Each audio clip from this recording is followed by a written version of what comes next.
चली जब नहीं हर राजा के दिला।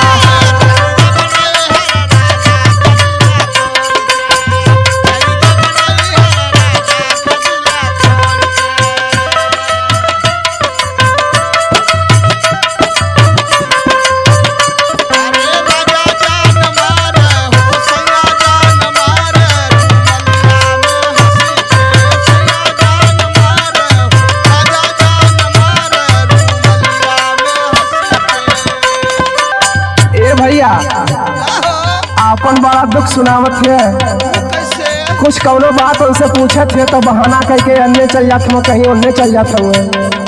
कहत बा जवन करेले रोज रोजऊ बहाना हो, रोजऊ बहाना।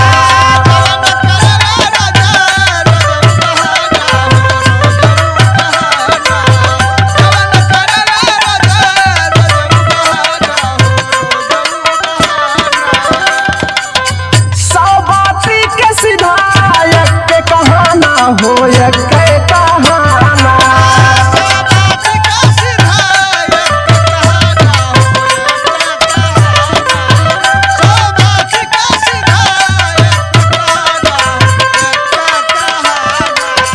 जवन करेल रोज रोजऊ बहाना हो, रोजऊ बहाना।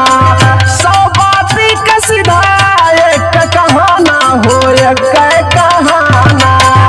कहत बा ये सखी अगर हम अब के चल जाब नैहर तो कब हो आईब ना। कैसे कहले बा अरे आई बना कबहू,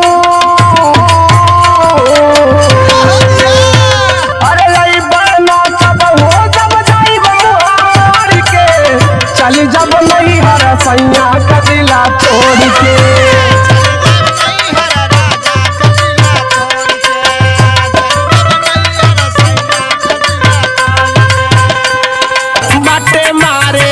मारी दा तू जनवा हो काहे तिरछा नयनवा मारेलू।